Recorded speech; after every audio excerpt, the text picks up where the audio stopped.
सातारा शहरातील राजलक्ष्मी चित्रपटगृहाशेजारील season cafe and the food court येथे पोलिसांनी धाडताकट मोठी कारवाई केली आहे। या कारवाई दरम्यान एका अल्पवयीन मुलीसह काही तरुण आक्षेपार्ह अवस्थेत आढळून आल्याची माहिती समोर आली आहे। या प्रकरणी पोलिसांनी कॅफे मालक तावरे याला ताब्यात घेत विविध कलमांतर्गत गुन्हा दाखल केला आहे। दरम्यान सातारचे कर्तव्यदक्ष पोलीस अधीक्षक यांनी स्वतः घटनास्थळी भेट देत कॅफेची पाहणी केली आणि पोलिसांना पुढील कठोर कारवाईच्या सूचना दिल्यात।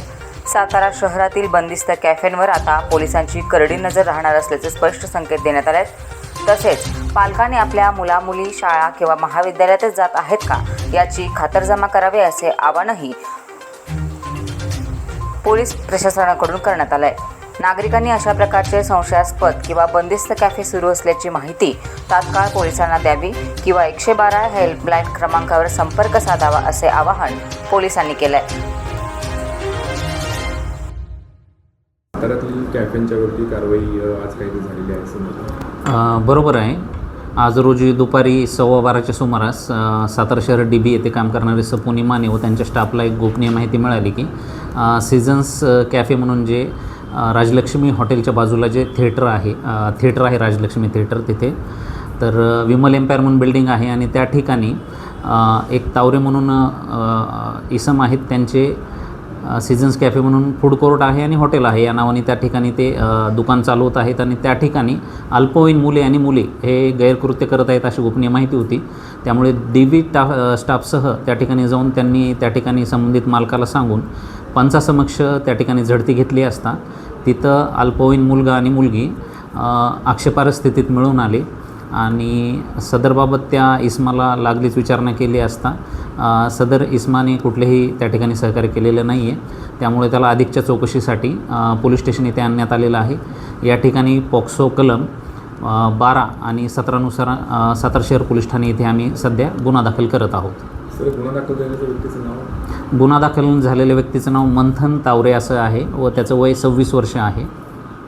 साताऱ्यामध्ये असं एकूण किती शॉप्या ज्या आहेत कॅफे आहेत की त्यांच्यावरती आपण या पुढच्या काळामध्ये निश्चितच साताऱ्यासारखे जे काही ऐतिहासिक वारसा असलेलं शहर आहे आणि सांस्कृतिक वारसा पण सातारा शहराचा मोठा आहे, जिल्ह्याचा आहे त्याचप्रमाणे तर या ठिकाणी असे आक्षेपार्ह प्रकार होणं हे निश्चितच स्वीकारार्ह बाब नाही आणि अशा प्रकारांना पोलीस डिपार्टमेंटकडून कुठल्याही पद्धतीने थारा दिला जाणार नाही हे मी या ठिकाणी स्पष्ट करतो।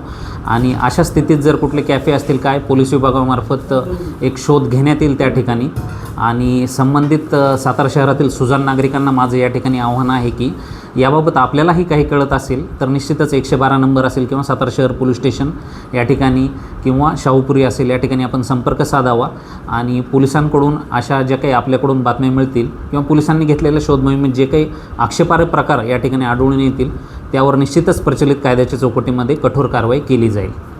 सर दुसरी गोष्ट की बुलेट गाड्या असतील किंवा ज्या काही मोकळ्या गाड्या आहेत त्याच्यावरती सायलेन्सर आणि जे सायरन ह्या मोठ्या प्रमाणामध्ये साताऱ्यात आढळून येतात तर त्यांच्यावरती काही कारवाई होणार आपल्याला? निश्चित सातारा शहर वाहतूक शाखा आणि सातारा शहर आणि शाहूपुरी पोलीस स्टेशन यांच्याकडून आम्ही लवकरच एक ड्राईव्ह घेत आहोत। त्यामध्ये जे काही आपण म्हणताय मॉडिफाय सायलेन्सर वगैरे वाजवतात, मोठ्याने कर्कश आवाज करणे, मोठ्याने वेगाने गाड्या पळवणे व इतरांच्या जीविताला धोका निर्माण करणाऱ्या कृती करणे असे प्रकार काही ठिकाणी दिसून येतात शहरात तर यावर पण आम्ही निश्चितच लवकरात लवकर कारवाई करू।